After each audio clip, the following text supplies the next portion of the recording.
The firefighters had reached the point where training no longer mattered. The heat was unbearable. The smoke was thick, black, and alive. Every step inside the building felt like a gamble they might not walk back from. They had searched the lower floors. They had called out. They had listened. Nothing. No voices. No movement. Only the crackling sound of fire consuming what was left. The command was clear. The structure was unstable. The roof could collapse at any moment. The team was preparing to pull back, not because they wanted to, but because sometimes survival demands impossible choices. That's when the dog stopped. Not barked, not growled, stopped. In the middle of chaos, the dog froze, nose pressed low to the ground, body tense, ears alert. Smoke swirled around him, but his focus didn't break. He wasn't reacting to fear. He was reacting to something else, something the firefighters couldn't hear, something they couldn't smell, something they couldn't see. One of the firefighters turned, confused. Another took a step closer, watching the dog's posture change, rigid, deliberate, certain. Then the dog moved forward. Not fast, not reckless, purposeful. Each step took him deeper into the smoke, toward a part of the building the team had already ruled out, a place they believed was empty, a place no human could safely reach. The firefighters hesitated. Before we begin, subscribe to Four-Legged Heroes for more emotional stories inspired by real rescue missions, where courage comes on four legs and every second matters. What happened that day didn't start with flames or sirens. While the names and details have been adapted, the actions, risks, and bravery are grounded in reality. Apartments near exits, lower floors, places where people might have escaped or called for help. But the fire had taken control. Communication became difficult. Heat pushed them back. Floors weakened. The risk grew with every passing minute.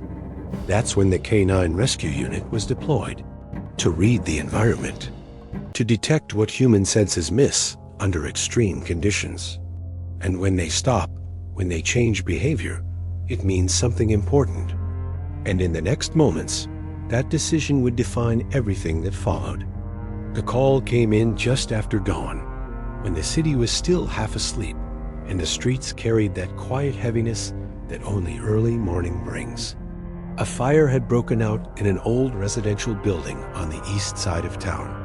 4 floors, narrow stairwells, decades of patchwork repairs, and no modern fireproofing. The kind of place firefighters immediately recognize as dangerous. Smoke was already pushing through broken windows, thick and dark, rolling upward like a living thing, all pointing at the building with the same desperate question in their eyes. Is anyone still inside? No one had a clear answer. He knew how quickly they could turn deadly. Inside, visibility dropped to almost nothing. The heat pressed down like a weight. Walls groaned.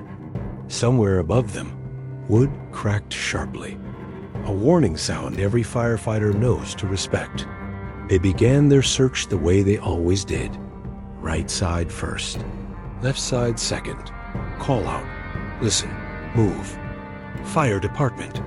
If anyone can hear us, call out. Their voices disappeared into the smoke. Minutes passed. Then more minutes. The kind that stretch endlessly when every second matters. On the second floor, they found signs of escape. A door forced open. A window shattered from the inside. That was both good and bad. Their protective gear did its job, but even the best equipment has limits. Sweat poured. Breathing grew heavy. Communication faltered. He froze. Command, he said into his radio, forcing his voice to stay calm. Possible sign of occupancy on the 3rd floor. The reply came quickly. Copy. Proceed with caution. They pushed forward. The structure groaned again, louder this time. A warning that could no longer be ignored. The captain made the call no firefighter wants to make. Prepare to pull back, he ordered. The rescue dog stepped down from the truck with calm confidence, unfazed by the chaos around him. His movements were controlled, practiced. "You ready, boy?" the handler asked quietly. Inside, the environment changed instantly. The dog lowered his head, nose working rapidly, reading the air in a way no machine could replicate.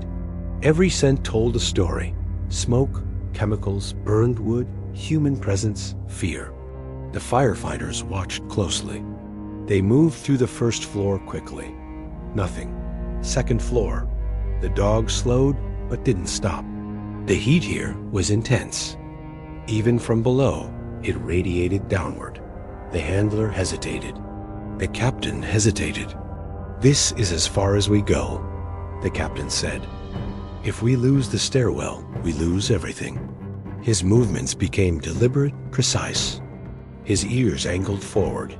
His entire posture shifted into alert. This was indication. The firefighters exchanged looks. Flames licked along the ceiling, making the air shimmer. The dog took another step, then another. The handler felt the tension tighten in the line. "He wants to go," he said quietly, not hesitating, disappearing slowly into the smoke. The barking echoed once, then again, sharp and deliberate. It wasn't panic.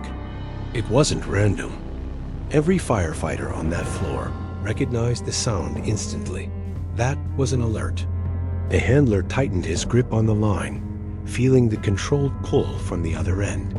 The dog wasn't running. He wasn't retreating. The captain didn't respond right away. His eyes moved across the hallway, reading the structure the way only experience allows. The ceiling sagged. Flames crawled along exposed beams. Smoke pulsed thick and hot, forcing everyone to stay low. This was the line no one wanted to cross. Protocol existed for a reason. When entering meant turning one rescue into multiple casualties. But rescue dogs were deployed precisely for moments like this, when human limits were reached. "Confirm indication," the captain ordered. He scratched once at the debris ahead. Clear, intentional, trained. That was confirmation. "There's someone there," the handler said. But it meant possibility. And in rescue work, possibility was everything. The captain keyed his radio. "Command K9 as a confirmed indication on the third floor. Hallway collapse beyond human access. Stand by." The reply crackled back through interference. "Copy. Assess risk." Sweat ran down their faces beneath their masks. Breathing was labored. Time was against them. And somewhere ahead, hidden behind smoke and rubble, the dog was waiting. The handler crouched low, adjusting the line. He's holding position. That mattered. Rescue dogs didn't waste energy. We don't break the line. If conditions change, we pull back immediately. No one questioned him. They began to move. Each step forward felt heavier than the last. The heat intensified, pressing against their gear. Smoke thickened, reducing visibility to inches. Flashlights bounced uselessly off, swirling black. The hallway narrowed where the collapse had occurred. And then they saw him. The dog stood partially obscured by smoke, positioned near a collapsed doorway. His body was angled toward the debris, nose low, tail still. His entire posture radiated focus. He didn't look back. He didn't need to. The handler reached him first, staying low, keeping his movements slow and deliberate. He scanned the area quickly, assessing stability. "Good boy," he whispered, more for himself than the dog. Behind the collapsed doorway, the fire burned hotter. Human entry beyond this point was impossible. But the dog wasn't asking for permission. He took a small step forward, squeezing through a narrow opening no human could fit through. The handler felt the line shift again. "Easy," he murmured. "Easy." The dog disappeared into the space. Seconds passed, then the barking changed. It wasn't the alert bark anymore. The handler's heart pounded. He relayed the change instantly. "Captain, bark pattern changed." "He's active." The captain nodded, already moving. "I've got something." The image sharpened slightly. "Life signs?" the captain asked. "Hard to tell," came the reply. "Heat signature is weak." The handler clenched his jaw. The dog barked again, closer now. Then, unmistakably, the dog began to whine softly between barks. That sound cut deeper than any alarm. Rescue dogs whined when they were near someone vulnerable, someone alive but weak, someone they could sense was still there. "He's found them," the handler said quietly. "They're alive." Hope surged through the team, fragile, dangerous, powerful. But hope didn't change reality. The structure was failing. Fire was advancing. Time was nearly gone. The captain took a breath. "We need a plan," he said, "and we need it now." They assessed quickly. The debris blocked direct access. The fire was closing in from above. The only possible option was the one no one wanted: sending the dog further in. "Can he reach them?" the captain asked. The handler hesitated. This was the line he had sworn never to cross, unless absolutely necessary. "He can," he said finally, "but getting back, that's the risk." The dog barked again, pulling slightly on the line, urging forward. The handler knelt low, locking eyes with him. "If you go," he whispered, "you come back." He turned, pushed deeper into the debris, and vanished completely from sight. The line slid through the handler's hands, inch by inch. Still, for a split second, no one spoke. In a burning building, silence like that was never a good sign. Fire roared above them, devouring the upper structure. The air vibrated with heat. Somewhere deep inside the walls, something cracked violently, sending a shower of sparks down the hallway. The handler froze, every muscle locked. "Buddy?" he called softly, careful not to shout. "Buddy, come." No movement. The line didn't shift. He could be shielding someone. Or worse, he could be trapped. The handler swallowed hard and tugged the line gently. Not enough to pull. Just enough to test. Nothing. The dog was anchored. The sag had worsened. Flames rolled violently across the beams, feeding on dry wood that had waited decades to burn. Time was gone. "Thermal?" the captain asked. The firefighter holding the camera adjusted the angle again, pushing it toward the collapsed opening. Smoke distorted the image, but after a few seconds, the outline reappeared. A surge of urgency rippled through the team. One victim was bad enough. Two meant the stakes had doubled. "Can we breach?" someone asked. The captain shook his head. Not without bringing the ceiling down. Everyone knew it. The dog was the only one who could reach them. Inside the collapsed space, the dog had found a small pocket where the fire hadn't yet consumed everything. A partial void created by fallen beams had shielded two people, a woman and a child, from the worst of the flames. Smoke filled the air, but there was just enough oxygen left to survive, barely. The child coughed weakly, clinging to her side. The dog adjusted again, placing his body so the child could lean against him. His vest grew hot. His paws burned, but he stayed. "He's signaling distress." The captain didn't hesitate. "We pull him back if conditions worsen," he said. "Dog or no dog?" Another crack thundered above them. Smoke thickened instantly, reducing visibility to zero. "Collapse imminent," someone shouted. The captain keyed his radio. "Command, we have 2 confirmed survivors located by K9. Structural failure accelerating. Request immediate alternate extraction." The response came fast, but not helpful. "No alternate access. Roof is compromised.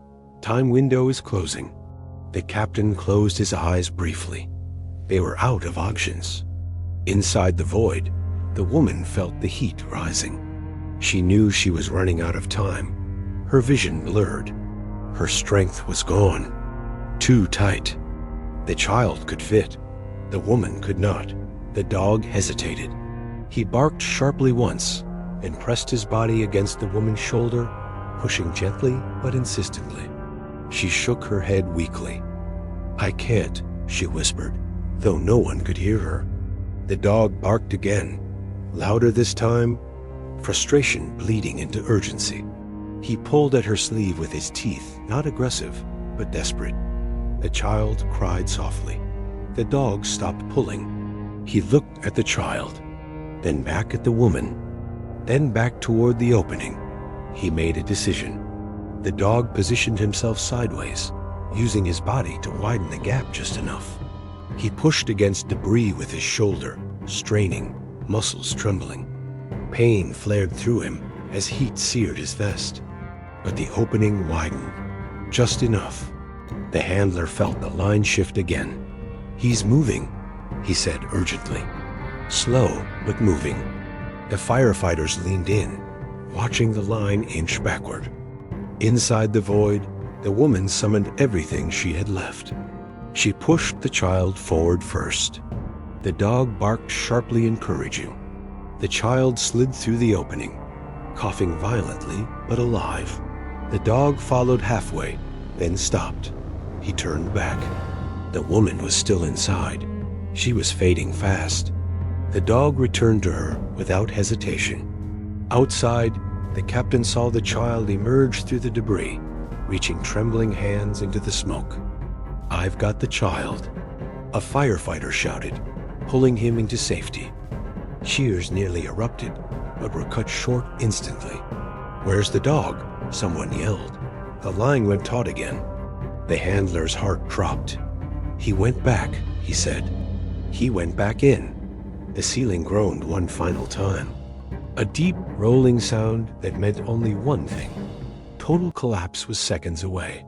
"Pull him," the captain shouted. "Now!" The handler grabbed the line, pulling with controlled force. "Buddy, come, now." For a terrifying second, nothing happened. Then the line jerked violently. The dog burst from the opening, dragging the woman with him. The firefighters lunged forward, grabbing both dog and victim simultaneously, hauling them clear as the hallway erupted in flame and debris. They tumbled backward down the stairs as the third floor collapsed entirely. The roar was deafening. Smoke swallowed everything. And then silence. When the dust settled, the team lay scattered near the building's entrance, coughing, gasping, alive. The woman was breathing. The child was crying.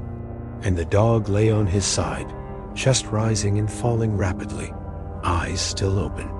The air outside felt unreal, cool, open, silent compared to the chaos they had just escaped. Firefighters lay scattered near the entrance, coughing violently as oxygen rushed back into lungs that had been burning moments before. Deer clattered to the ground. Someone shouted for medics. Another voice called out for accountability. But all eyes were drawn to the same place. The dog. He lay on his side on the pavement, chest rising unevenly, tongue hanging slightly from his mouth. Soot covered his fur. His vest was scorched, edges blackened, straps melted in places. One boot was gone entirely. The handler dropped to his knees beside him instantly.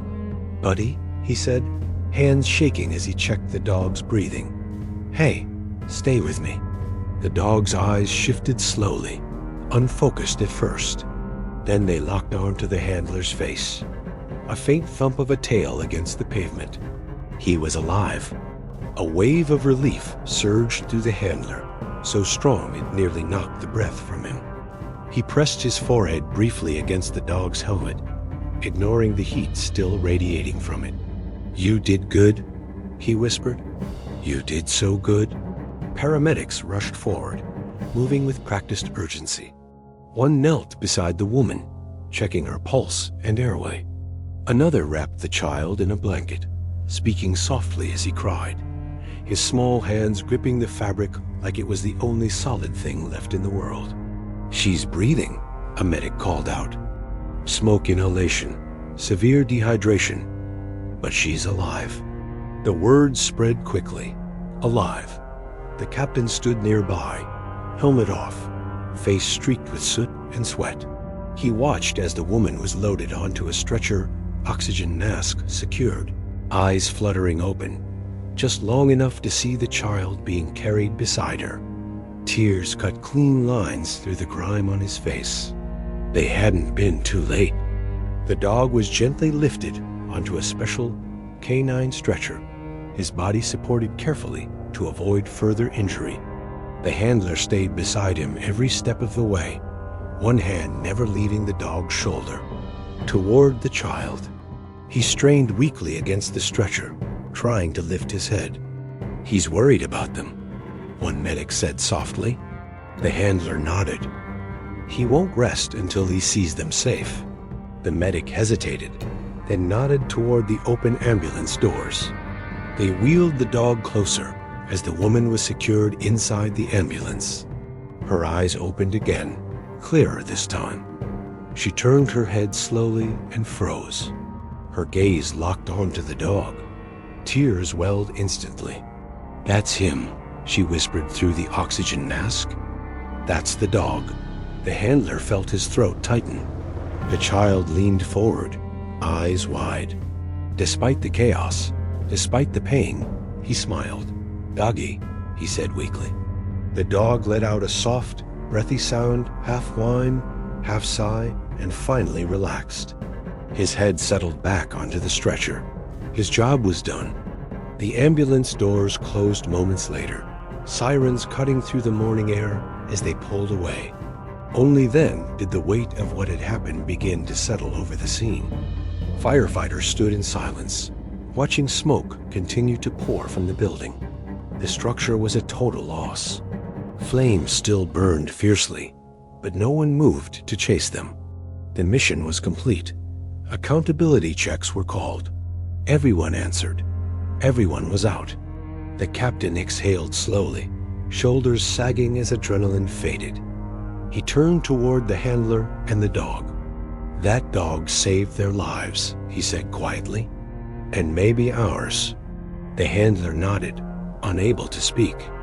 Later, at the emergency veterinary clinic, the lights were harsh and unforgiving. The dog was rushed inside, veterinarians moving quickly to assess burns, smoke inhalation, dehydration.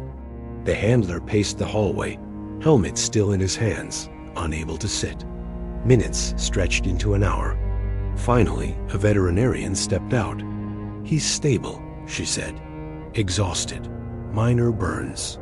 Smoke inhalation, but he's going to be okay." The handler closed his eyes, relief crashing over him fully this time. "He never stopped working," she added, "even when he should have." The handler smiled faintly. "That's who he is." News of the rescue spread quickly. 2 lives saved. 1 dog at the center of it all. By afternoon, firefighters from neighboring stations stopped by the clinic. Some brought treats. Others brought quiet respect. No speeches, no cameras, just nods and understanding. The dog slept most of the day, body finally allowing itself to shut down. When he woke, the handler was there. Always. Outside, the city returned slowly to normal. Streets reopened. Smoke cleared. The burned building stood as a blackened reminder of how close everything had come to ending differently. But for one family, the story didn't end in loss. It ended in survival. And for the firefighters, it ended with a renewed understanding of something they already knew, but were reminded of in the most powerful way possible. Sometimes, when humans reach their limits, heroes with 4 legs keep going. The fire was officially declared extinguished just after noon. What remained of the building was nothing more than a blackened shell. Windows shattered, walls scarred, the roof collapsed inward like a final surrender. Yellow tape surrounded the structure now, fluttering lightly in the breeze, as if trying to warn the world of what had almost been lost inside. For most people, it was just another fire, another news headline, another tragedy narrowly avoided. But for those who had been there, the day would never fade. At the hospital, the woman regained full consciousness hours later. The first thing she asked wasn't about her injuries or the building. She asked about the dog. The nurse smiled gently.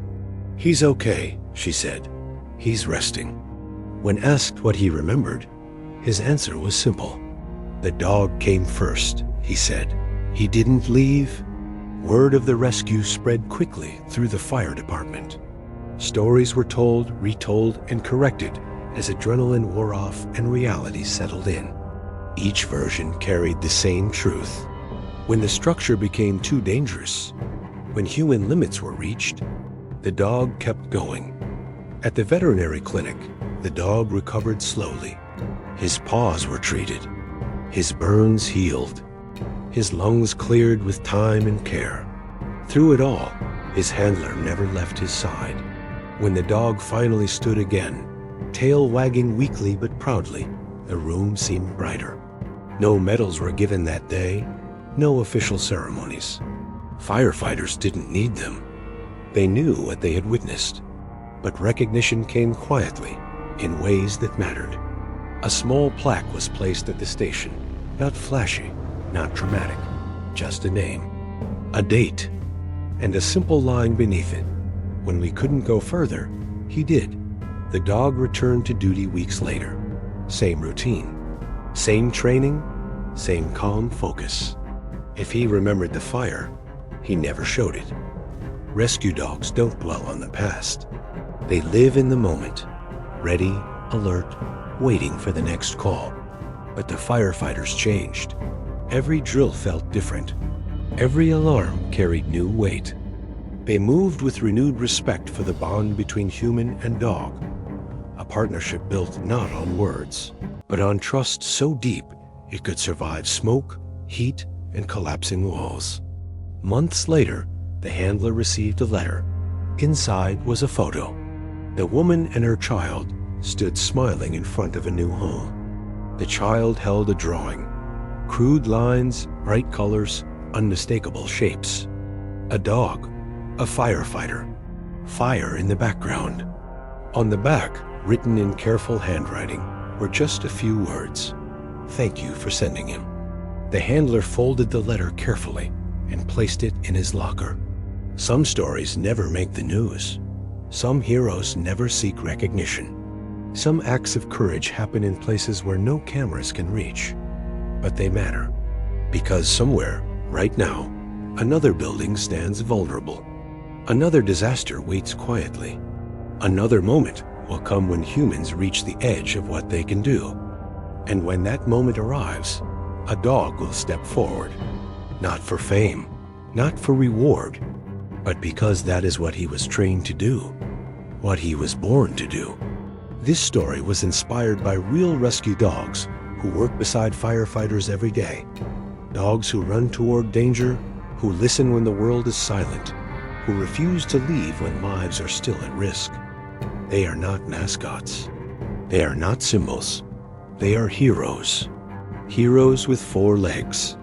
And as long as fires burn, walls fall, and people need saving, they will be there, waiting, ready.